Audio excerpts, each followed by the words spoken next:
They say talk is cheap, but when it's coming from Erica Jane, it's really, really, really cheap. And it could cost you in Beverly Hills. Hey everybody, welcome to my channel. I'm Raphael and I am here to review episode 11 of The Real Housewives whose sister is making her grand return of Beverly Hills. We start the episode off with a long-winded phone conversation between Lisa and Dorit. Lisa's telling her that she tested positive for COVID so she can't make it to Kyle's event at her house that she's having for charity, but she's still telling Dorit, make sure that you still go to the event and get all the gossip, and then when everything is done, come and tell me on the phone after, so that way when I test negative from COVID, I could go back to Sutton and gaslight her and make it seem like I'm the victim and that she did me wrong, even though I was not at the event myself. So Dorit is just like, okay, I understand, my baby. I hope you feel better, okay? Go eat some chicken soup. So then they hang up. Dorit is just like, well, I'm the only one that hasn't had COVID in this group yet because everybody else has had it so far as of yet until later on in the episode. So then we move over to Kyle's house and then we see the queen herself. No, not Kyle. I'm talking about Jamie Lee Curtis, the queen of Halloween herself. I'm like, wow, Jamie Lee Curtis is really on the show. You must really need the money, huh? No, I'm just kidding, Jamie Lee Curtis. I know those Halloween movies are giving you, they're giving you your coins. But she's there, and I'm like, wow, Jamie, I'm a big fan of her because, again, I love horror movies. So to see her on the show, I'm like, wow, you really stooped a whole new low. But anyways, so Kyle, she also gives us a brief backstory of her and how they met again. They met back in 1922, I believe she said, on the set of the very first Halloween movie where Kyle had her original face. And to me, it's just crazy that I watched this movie a million times and I never thought that that little girl in the movie was Kyle Richards herself. I mean, I just found out about that recently, like maybe a couple of years ago, I believe. And when I did, I was completely shocked because, again, I used to watch this movie at a very young age. And it's very telling that Kyle Richards, she has been a part of my life since childhood. So that's very concerning. So then Kyle and Jamie, especially Jamie, she's having a luncheon at Kyle's house for charity, for a children's hospital. And I'm like, a children's hospital? Or you mean to promote the new Halloween movie trailer that just dropped last night? Which one is it, Jamie? Because I don't know, the timing was very sketchy because, again, just last night, literally like 24 hours ago, the trailer to the new Halloween movie that she's in, it just dropped. And I'm like, what perfect timing. By the way, did anybody see the trailer? Because the trailer looks good. Michael is facing off with Jamie Lee Curtis's character, Lori, again for the, 100th time already? I'm curious to see it because it looks good. Even though the last two movies were trash, Kyle, she was also in the last one. Kyle was really good. Kyle was really badass in that movie. She's not badass on the show, but she's badass in the movie because she was taking on Michael, even though Michael was taking her on. And I'm like, oh, so interesting, Kyle. You could go up against Michael, but you can't go up against any other woman here. Interesting. But anyway, that's neither here nor there. Let's get back to the topic. But wait, no, hold on. Now, would anybody be interested in seeing Jamie Lee Curtis as a housewife? Is she married as a housewife for next season? Then again, you don't need to be a housewife to be on the show anymore at this point because you could come on single and, oh, I'm a housewife. So, would you be curious to have Jamie Lee Curtis as a housewife or a friend of the show for next season? I mean, I'll be here for it. I mean, I would like to see her hold a diamond or, in her case, a pumpkin. I'll be here for it, but they're there, they're setting everything up, again for the lunch and it looks cute or whatever. I believe Diana, she was the first one to slither in with her tongue and I'm like, okay, so this is how we're starting off. But okay, so she shows up, she greets Jamie, and I'm like, the fact that Diana, you're in the presence of Jamie Lee Curtis, like it's almost offensive. So then Cherie shows up next, and I'm like, wait a minute, where's Garcelle and where's Erica? Like, we all know that Erica has nothing to do. Her schedule is completely free. What is she doing that she's not here? Because again, Lisa Rinna was the only one who had COVID, so I'm not sure where Erica was. I mean, unless she's running away from the police or walking from her bedroom to her kitchen to her kitchen to her bedroom, I'm not really sure what does Erica do on a day-to-day basis. But okay, so then Crystal, she shows up next, and then Sutton, she shows up next, and that's when Dirty Diana's whole entire demeanor changes. When she sees her, she's like, oh, calm down, tongue, calm down. I know, I don't like her either. I know, but relax. You're sticking out too much. I'm not in the mood for Sutton right now. I'm really not. I'm not in the mood for her. And I'm like, well, guess what, Diana? Guess what? We're not in the mood for you, yet here we are week after week after week watching you on our screens, or at least fast forwarding to our screens. So if we have to put up with you, you have to put up with Sutton. So Sutton, she shows up. She completely ignores Diana and her negative energy. She goes up to Jamie Lee Curtis. They talk as if they've been friends forever. She's not fangirling or anything. Then now the real fangirl walks in next, Dorit. And I don't blame her. She walks in and you could tell she almost tripped on her high heels. She walks in and she's like, oh my God, Jamie Lee Curtis. Oh my goodness, my baby. I'm such a fan of you. The Jamie Lee Curtis, how are you? Wow, you smell so good. You smell like pumpkins. Wow, it must be Michael Myers, right? Wow, I love you in those movies. How is it fighting him? Is he strong? Is he strong? Yeah, I like his robe that he wears. You know that suit that Michael Myers wear? Is it Prada? Or is it Gucci? I think it's Gucci, right? It's a Gucci jumpsuit. It's very vintage. Yeah, it's so vintage. It's really, really nice. I love Michael's style. Yeah, and I love you in the movie too. Are you gonna give me free tickets? Like, she was just fangirling to the extreme. And it's okay because, you know, it's Jamie Lee Curtis. And I believe that Jamie, she pulled the Beyonce because I believe Dorit was just like, wow, you're Jamie. And Jamie was just like, yeah. You know, Beyonce in that one interview when they were like, you're Beyonce. And she was like, thank you. Same energy here with Jamie Lee Curtis. So they eventually, they've tried to find their seats, right? And then, of course, Kyle being the producer, trying to be messy, and I was here for it. She plays Sutton and Diana sitting right next to each other. And I'm like, Kyle, now why would you do that? Because you know if something happens between them, what are you going to do? You're going to blame Sutton for it. When you were the one that masterminded that whole entire seating. You did it last season as well when you put Erica and Sutton next to each other. And again, then you want to get mad when something happens. So which one is it? Do you want drama or do you not? But Diana, she's getting closer. She's like, oh no, I'm not doing that. No. There's no chair for my tongue. I'm not sitting there either. So then Sutton, she's like, Kyle, why are you doing this? Like, I'm not, like, what's going on? So Cherie, she volunteers to sit next to Sutton instead. So then Diana, she's sitting across over there in front of Dorit. And I'm like, okay, that's that, right? They're sitting down, they're ordering food, drinks, and everything, and going about this charity. And then I believe something happened with Cherie's eyebrow. She's trying to take her eyelashes or something off, and Sutton, she's trying to help her with the glue or whatever. And then Jamie Lee Curtis, she gets up and she's like, oh, it's okay.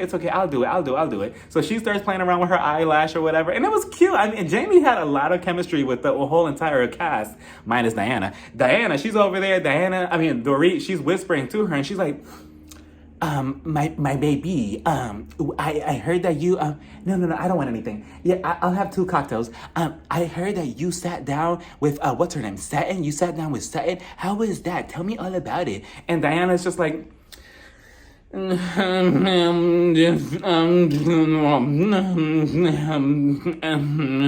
I'm like, what? All of that whispering and mumbling, I couldn't hear shit that she was saying, but she basically said that she doesn't really like Sutton still, and Sutton is basically insulting her by being in her space. And I'm like, yeah, that's cute, Diana. No. So as they're sitting down, Jamie Lee Curtis goes into detail about her charity. She also tells everybody that she has the kind of like these goodie bags for them with a couple of items promoting the charity, right? So she takes out one item one by one, and Dorit is just so fascinated by everything. Like, you would think that everything that she was taking out was from like Louis Vuitton or something. Like, this is Dorit. The first thing is a dirty sock. Wow, phenomenal, beautiful, breathtaking. Yeah, I love it. And then we have a piece of toilet paper with stains on it. Wow, so chic. It's so nice. It's so stunning. Wow, okay. And a piece of gum that I found on the floor. Wow, so chic. I love it. So adorable. Does it come in blue? It's so cute. It's totally my style. Very chic. And I'm like, Dorit. Like, obviously, she was trying to kiss Jamie Lee Curtis's ass so badly, but it was cute to see. You could tell that Kyle was getting annoyed. Kyle was getting annoyed with Sutton and Jamie kind of like talking to each other, and just Cherie and her as well, bonding as well. You could tell that Kyle didn't like that. She was like, wait a minute, that's my Halloween buddy. Like, don't take her away from me. So she probably felt the same way with Dorit. Dorit, I don't know what she was doing. She was just impressed by anything. So then eventually, Kyle, she was just like, well, Jamie Lee Curtis, well, I kind of wanted to surprise you. I'm actually donating to your charity, and I'm donating $25,000. And I'm like, damn, $25,000 just to, give away to a charity. Wow. But she gives it away. They hug. And Jamie's just like, wow, okay, thank you. So then Kyle, she's like, my new best friend forever right here, Diana. She's going to be the star of next season. She also wants to match me, and she wants to also give $25,000 to your charity as well. Now, if I was Sutton, I would have upstaged the bitch so quick. I would have been like, oh, she's giving you $25,000 as well. Diana, she is? Okay, hold on. Let me get my pocketbook. Hold on. Let me get my check. Okay. Jamie Lee Curtis, will $50,000 be good or $100,000? Which one? Because I could take either one. That's how you really get her, Sutton. So then eventually Jamie's just like, well, okay, well, my time is here. My time here is done. Bravo's not paying me that much. I already collected my checks, so I'm leaving. I need to go film a couple sequels to the Halloween movie, even though this is allegedly the last one. So Jamie's like, okay, I'm leaving. Bye. I'm like, Jamie, now come on now. You should have at least stayed to the whole entire episode, like until Kathy's party or something. But no, she got her check and left, as she should. So Cherise, Sutton, and Dorit go into the living room, and Cherise asking Sutton, so Sutton, how come you're always the problem in this group? How come everybody always has an issue when it comes to you? So Sutton is just like, I'm not sure. Maybe because I always speak my mind. So Cherise, she didn't like that answer. And she's like, well, maybe it's time that you change your behavior with the group moving forward. And I'm like, now, wait a minute, Cherise. Stop. What do you mean she changes her behavior? If anything, it's the rest of the cast that needs to change their behavior, because from episode 1 this season, they have been trying to start with Sutton and trying to provoke her and push her button nonstop. From the very first episode, starting with Kyle. Kyle, she didn't like that Sutton didn't give her the reaction that she did when she came over to cry about Dorit's fake robbery. And then the second situation with Lisa, when Lisa in the whole charity event, when she got exposed with the receipts, she didn't like that either. And she kept trying to press on Sutton as being a liar. And then Erica Jane, she inserted herself in that. So did Diana. So if anything, it's them that need to change their behavior. Sutton, she just shows up to events to have fun with Garcelle and to have a good time, and then they're always provoking her. What do you mean that she needs to change her behavior? No, like what? Like, did Garcelle not inform you how the rest of the women on this show, like how they move or anything? Did you not watch the rest of the seasons? Like, come on now, Cherie. Like, I was just advocating for you to get a diamond last episode, and now here you are having me second guess myself. Like, wait a minute, maybe not. Like, if you're gonna be on the opposite team, like, absolutely not. But then again, just like I said when we first got to see her 2 episodes ago, you never know, because she might come onto the show and then look, she's already kind of betraying Sutton, and who knows, she might betray Garcelle. Imagine that, and then she goes over to Kyle's side. Wow, that'd be like a whole, I wouldn't be surprised though, because on the Housewives, you see it all at this point. So then Sutton is just like, well, she hurt my feelings because she was talking about my miscarriages and trying to discredit me and stuff, so I don't understand that. So then she jumps in to try to make a point that Sutton was making fun of Diana for her miscarriages, and I'm like, I don't think she was necessarily trying to make fun of her for anything. Yes, Sutton was completely in the wrong with how she started that conversation with Diana at Garcelle's birthday party. She was in the complete wrong with that, because who is she to go up to Diana and say, why are you here? I thought you were supposed to be in bed rest. Who is she to say that? Yeah, I understand that, but I don't know. I don't think she was really trying to necessarily make fun of Diana for her miscarriages. She was just trying to relate to her. So I'm not sure what Dorit is talking about. I'm like, of course you would say this, because of course you're going to advocate for anybody on your side, and you're never going to say anything positive about Sutton. But Cherie and Dorit, both of you are full of BS, especially you, Cherie. I just can't believe this. Like, please don't end up being on Kyle's side. Like, what is going on here? So speaking of Kyle, they're in the other room, her, Dirty, Diana, and Crystal. They're talking. Crystal, she starts talking about trigger warning. She starts talking about her eating disorder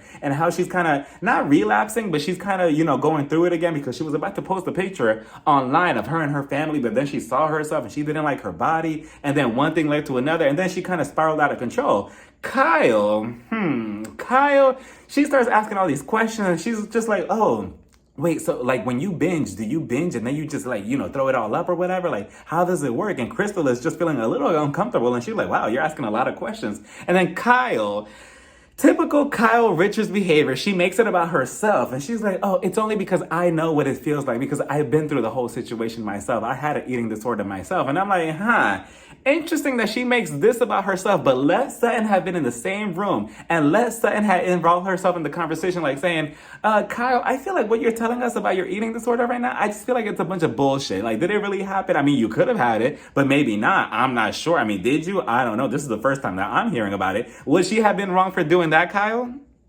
Because you did that to her at the at Garcelle's birthday party. So if somebody returned the same energy to you, would they be justified? I'm just curious, because again, Kyle, for you to, Crystal, she's trying to make a moment, and you see her crying here, and you're making it about yourself and your issues. Like, yeah, you're trying to be relatable, but yet you just punished Sutton for doing the same thing to Diana. You were manhandling her for doing it and calling it BS. But yet here you are. It's okay for you to do it, huh? Interesting. Kyle, Diana, and Crystal reunite with Cherie, Sutton, and Dorit in the other room, and as soon as they take a seat, Kyle, being Kyle, she asks them, so what was everybody talking about before we came in here? And if I was them, I would have been like, mind your fucking business. Anyway, wasn't Jamie Lee Curtis so cool? Like, don't come in here trying to be nosy and trying to be messy. But Sutton, she goes on to explain the whole sit down between her and Diana. And she goes on to say, yeah, Diana and I, we're not Facebook friends. We're not MySpace friends. We're not even following each other on Instagram or Twitter. She didn't really want that. She didn't want to accept anything between us. So I don't know. I mean, it's kind of just pretty much in the air right now. She didn't accept my apology. And Diana, she goes on to say, that's true. That's definitely true. And then she goes on to explain her entire timeline of this miscarriage and how it happened recently, right before the Mexico trip. And I was just like Kyle. I thought this had happened months ago or like a long time ago. No, come to find out, according to her and her timeline, that it happened right before the Mexico trip. And that's why she was lashing out with her emotions and being so rude and just mean in general. She goes on to say that when she went to Mexico, she was trying to have like a little getaway because, again, her miscarriage had just happened recently and she didn't really want to think about it. But then when she was there, she was triggered because she drank the wine at one of their dinners and then that caused something in her body. And then when she went back to LA on her plane, she started bleeding out again. And I'm like, huh? But I mean, this still doesn't explain why you were being so rude and bitchy to Sutton at the beginning of the season when you tried to involve yourself in her and Lisa's issue. That still doesn't explain it then because you said that your miscarriage happened right before Mexico. So, I mean, your timeline is not really making sense. She also goes on to say that's why she was rude in the text message with Garcelle. And I'm like, So just because you went through this, and yes, it's really unfortunate that you went through this. It's sad. It really is. And everything, all the emotions that she has to go through it. I understand that. But I mean, does that give you a pass to be mean or bitchy to the cast or to be rude in a group message or to lash out at Garcelle and Sutton at the party? No, absolutely not. So what? Just because you're going through all this, it's okay for you to leave a trail of insults and threats because you did threaten Sutton 2-3 times now that you'll headbutt her. So what? Just because you went through an unfortunate situation, you have to put that out there and you have to threaten somebody? No, Diana, it doesn't work that way. And it's pretty even more pathetic how Sutton, she took the blame for everything. She was like, well, you know what, Diana, I'm actually going to take 95% ownership of everything that happened between me and you. And I'm like, Sutton, no. What are you doing? Like, absolutely not. 95%. That is way too much. If I was her, I would have been like, I don't know math, so I'm taking 0. Like 95%, at least make it like 2% or something, but 95, absolutely not. Like, I just don't understand this. And like, why did you do that? And you know, Kyle was probably sitting there like, yes, I got what I wanted. Another point for Diana, nothing for Sutton. She loses again. You know, she was so happy about that you were like basically saying, oh yeah, it's all my fault. When she was the one that started with you to begin with, like Sutton, no. And just like somebody commented in my last review and they summed up Sutton to a perfect degree saying something's must have happened in Sutton's life, in her childhood or in her last marriage to make her the way that she is now, that she needs acceptance or that she needs this type of love from toxic people. Because I'm not understanding why with Erica, Lisa Rinna, Kyle Richards out of all people, and now Diana, she's constantly needing their approval. Like, let's be friends. I want everything to be fine. I need you to know that I'm a good person. Like, she's constantly basically begging them to be in her life, and I just don't understand why. There must have been something in her life that made her this way, because no, Sutton, We head over to Lisa Rinna's house where she calls Erica to let her know if she's going to Dirty Diana's dirty Christmas party later on. Because now that Lisa Rinna, she tested negative for COVID, she's ready to be out and about again and have fun and to get into drama again with Sutton and accuse her of doing things in her head. So she goes on to say, so Erica, how's everything? You know, I know the holidays are coming around. How's everything with you at your house? The holidays are a very tough time for me because I'm used to having so many gifts underneath my Christmas tree. But I'm looking at my Christmas tree right now and there's nothing. Oh, wait. I think there's... No. It was just a rat. Wow, okay. That's understandable. I get it. No, I completely get it. So wait, have you talked to Tom lately? I mean, I called him the other day to ask him for $5, but then he told me to never call him again to ask him for money because obviously he doesn't have any. So I was pretty disappointed about that. So, you know, now if I divorce him, I'm going to have to pay alimony. And that's going to make me really, really nervous. I'm not going to do that. So I'm just going to stay married to him forever. So now that's a whole new stipulation between Erica and Tom's relationship, because now if she divorces him on paper, she's going to have to pay him alimony, and she could barely afford alimony for her glam squad. So where is the money going to come from? What a sticky situation that she's in, because now she can't legally get married to anybody else. She's always going to have to be with Tom, or at least have his name attached to her forever, for life. And that's just a very unfortunate, because it always goes back to the name of the show, The Real Housewives of Beverly Hills, not the real women who are paying alimony for their ex-husband for their crimes. Like, that is not the premise of the show. If you're not a housewife, get the fuck off the show. Like, what's going on here? I mean, she also goes on to say that, you know, Tom has called her because he found out that she had COVID and he's still checking up on her. And I'm like, huh. But just a year ago, you said that he could barely work a phone and that he could barely do anything and that he had to be put in a home. It's not making sense, but okay. We head over to Diana's house, and she's doing all this preparation for her Christmas party. She's gonna have this huge party at her house. She's setting up all the Christmas tree, the lights. It looks really pretty, right? She has a bunch of people working there for her. I think her fiance/husband, he's also there doing a whole bunch of whatever and all this and all that. She's licking her tongue like like that, all over there and everything. I believe she went downstairs to buy some Gucci bags or whatever. I'm not really sure what she was doing, but she was decorating the house nicely for the Christmas party, right? Because it's gonna be this huge event. It's gonna be at the end of the episode or whatever. Because Kathy Hilton's gonna make this grand entrance or whatever, and blah blah blah and all this and all that. And the party came up together at the very end. And that was that. We finally get the return of Kathy Hilton, and this is what everybody else wanted, right? Right? Not me, but everybody else wanted this because I'm like, okay, let's see how many times she pretends to be dumb and ditzy this season for a good laugh. So she's coming down the stairs. She's opening up the doors for Kyle, who's coming over so they can have lunch outside on the patio. And obviously, this is before everything goes downhill. And I'm so curious to see where exactly in their relationship everything goes sideways because Lisa Rinna also involves herself in this situation between both sisters. So, right now, as of now in this scene, they're all good. They're outside. They're eating caviar with potatoes. And is caviar good? I mean, they made it seem tasty, but I don't know. It looks kind of nasty to me. It looks yucky. Kyle is just like, so I'm always trying to get in contact with you, but it seems like it's impossible to reach you. What's going on? Kathy, she's just like, yeah, I'm not sure. I always lose my phone. This happens, honky-dory. I don't know, Kyle. I'm always trying to get in contact with you, but I'm not sure what the issue is. And I'm like, Kathy, I think I know what the issue is. Between me and you, I think that you have Kyle blocked.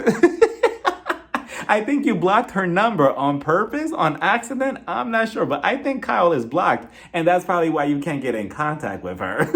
We get to Dirty Diana's dirty Christmas party, and her entire house is decorated with Christmas ornaments. There's like 20 million Christmas trees all around the party with lights and fake snow and gifts underneath. It looks nice, right? And then we get the host herself, Diana. She's coming down the steps, and I'm looking at her outfit, and I'm like, Diana, what the hell do you have on? I mean, she had on this sparkly black dress all the way down to the floor, down to her arms. It was covering her entire body besides her neck up. And I'm like, she looks like Ghostface from the movie Scream. All she needed was the Ghostface mask and a knife. And she was 2 seconds away from saying, what's your favorite scary movie? I'm like, what is going on? What is this? I mean, she looks like the Grim Reaper herself, and it didn't make it any better that her husband / manager / whatever he is to her, best friend, whatever, he was also wearing a red tuxedo. And I'm like, okay, so he looks like the devil himself. So obviously both of them probably thought that this was a Halloween theme party because I'm not understanding the fashion. Is this what people are calling fashion? Is this what people are calling couture? Absolutely not. If I was the producers, I would have been like, no, go back upstairs and you need to change before you get fined. Like, this is a mess. But they come back downstairs, and then we get everybody else coming to the party one by one. Crystal, she was the first one to show up. I actually liked her outfit. I think she was the best dressed at the party. I love the green sparkly outfit that she had on. It was very simple, yet it was very Christmas themed. It was on brand because, again, Diana, she was wearing black of all colors. And I'm like, this is Christmas. What happened to the nice bright colors? But okay, so then she shows up. Cherie shows up, I believe. Lisa Rinna showed up. But none of their outfits really, popped for me besides Erica Jane. When she popped up, I was like, oh, okay, I like this outfit. One thing about Erica, she's not gonna have money for glam, but she's still gonna look glammed. But she showed up. I liked her outfit. I love the fur coat. I love the pink dress. I love the hairstyle. Everything about her look was nice. And then Kyle, she showed up and she showed up with gifts or whatever. I'm pretty sure that her dress was stretchable enough for her to get into a split because I'm assuming that that's what she was going to do. And then we see Garcelle, and I'm like, finally, Garcelle showed up. I mean, it was so disrespectful. It was like, what, 50 minutes into the episode, and then they finally showed her? And I'm like, no, we can't give her the same treatment that we gave Lisa Rinna 2-3 episodes ago where we barely saw anything of Lisa. No, it's not going to happen with Garcelle. We need to see her. And then at first I was looking at her outfit, and I'm like, I'm not sure if I was a fan of it, but the more she started moving and being in motion with it, I'm like, you know what? I actually liked it because at first I thought she looked like a piñata, but no, I actually did like the look, and she actually fit the theme of the Christmassy. So her, Erica Jane, and Crystal, they had the best looks to me. So they all started mingling, they all started drinking, they all start ordering food or whatever and walking around. Kathy Hilton, she shows up and she also looks pretty. I'm like, look at her. She's like, hey everybody, and everybody's just like, wow, Kathy, where have you been? And it's just so awkward because obviously us as the viewers, we know, but they can't break the fourth wall, and Kathy can't say, oh, I was holding out for more money because Bravo and Andy, they had me fucked up, so I wanted to get my money. but us as viewers, we know that she was holding out and she wasn't going to film unless they paid her the right amount of money, which I actually, to this point, I don't really know how much money they actually paid her, but regardless, I mean, obviously, I don't even know why she even needs the money. She already has all this money, so, does she really make a difference on the show? But Erica Jane, she starts talking to, I believe, Diana's children. Her son, Ines, I believe he's 22 and he's also married. And of course, she's just like, so, Ines, are you married? Are you married? Sorry, I forgot. And I'm like, Erica Jane, can you not try to fuck somebody's son as soon as you get to somebody's party? Like, relax. This is the second time already. Like, what's going on here? So she's also like, well, today I think I might get wasted like how I did at Garcelle's party. And I'm like, well, okay, let's see how that turns out for you. So they all start ordering drinks, right? And I'm like, okay, let's see. Because I saw Erica, she downed this one red drink. And I'm like, okay, it looks good. So then her and Crystal, they're to the side. Garcelle, she goes over to greet Crystal. And she's like, oh, hey, Crystal. Wow, you look so nice. You look so nice. Wow, you look so thin. And I'm like, oh, Garcelle. Oh, but just bad choice of wording. I mean, I'm not sure. I'm pretty sure she's aware of her eating disorder, right? And she calls her thin. And I'm like, just like Kyle at the beginning of the episode where she kept telling Crystal, oh, you look beautiful. You look gorgeous. Stop. You need to stop having this eating disorder. You look so good. Your body looks so good. It doesn't work that way. I mean, you can't tell somebody, oh, your body looks good. Your body looks good. Or take this as a compliment. It just does not work that way. So I don't know. It's just, I'm pretty sure Garcelle didn't mean it that way. It's just the wording came out terrible. And then Crystal, she felt uncomfortable and she's like, yeah, so Garcelle was just like, just say thank you. And I'm like, Garcelle, it does not work that way. Again, if she did knew about her eating disorder, I'm like, oh, just a poor choice move right there, Garcelle. So then Erica, speaking of poor choices, Erica, she starts putting her foot in her mouth again for the 100th time. I'm like, Erica, come on now. Like, you can't show up to party after party after party, embarrassing yourself. I mean, I don't know how much alcohol she has had at this point, but she goes up to Crystal and she's like, so Crystal, wait, so there's a lot of food here. So does this trigger you? And I'm like, Erica, come on now. Like, how are you going to ask somebody with an eating disorder? Oh, does seeing food here trigger you? Crystal, she was doing the best of her abilities to answer all these stupid questions that Erica was having with her. And Erica, the second that we already knew that she was going to go downhill from here, when she was just like, so, I mean, I'm going to be a little bit ignorant here. As soon as she said that, I'm like, well, here we go. Let me just get ready already. Let me just put my hands in front of my eyes like this already. Because I knew I was going to cringe, and that's exactly what happened, because Erica goes on to say, so wait, so I'm sorry, I'm sorry if I'm a little ignorant, but wait, so when you have an eating disorder, do you throw up? Like, do you just binge or something? Or like, how does it work or whatever? Like, do you just poop it out or do you just throw up? And I'm like, Erica, again, it's just, instead of trying to comfort her or trying to, make her feel a little bit better or trying to like, oh, maybe talk it out with me. No, she asked these crazy questions, and Crystal, she's trying to do the best of her ability to answer all these questions.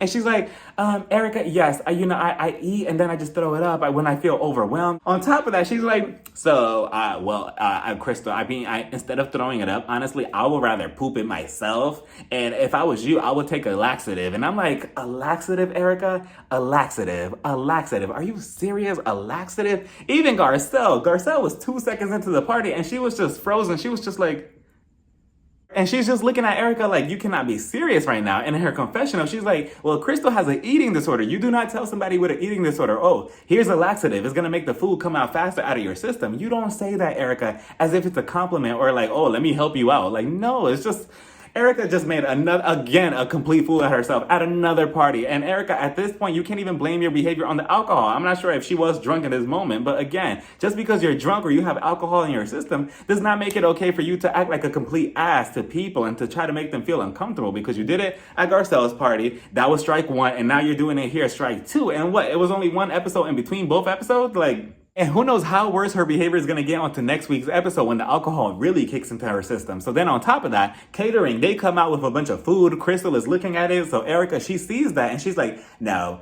you're not allowed to have that. That's food. Remember, you're not allowed to eat that. You're not allowed to eat food right now. And I'm like, Erica, come on now. Like, I want to say that I'm surprised, but I'm not, because she literally just brought the same behavior that she went into Garcelle's party with and brought it over to Diana's party. So, I mean, at this point, we just need to, like, keep Erica away from parties for a while. But let's talk about the mid-season trailer for the season, because they finally dropped it, and the rest of the season has to do with Kathy. It's all surrounding her and somebody trying to paint her out as the bad guy. I mean, the trailer was just so damn dramatic. You would have thought that you were watching, like, some type of murder mystery, the way everybody was talking in the trailer, like, somebody's trying to make my sister the bad guy. Is it somebody in the group? Dun, dun, dun. Like, it was so fucking dramatic. I'm like, relax. It's the Real Housewives. But the whole trailer has to do with Kathy. And I'm like, wow, she doesn't even have a diamond. Yet the whole thing is going to be about her and some big blowout that she had in Aspen. I'm just curious. I just want to know, did she really say the homophobic things that supposedly, allegedly, she said online? I mean, on the Aspen trip to one of the employees or whatever. That's the only thing I'm curious to see and where all of this is coming from. Because then we see Lisa Rinna and Erica Jane. They turn on her at some point, and they also turn on Crystal. And then we also kind of see Lisa versus Crystal at some point. So I'm curious to see how this whole thing, this whole dynamic turns out. But let me know what you thought about this whole entire episode and the mid-season trailer itself down in the comments. Bye, everybody. Mwah.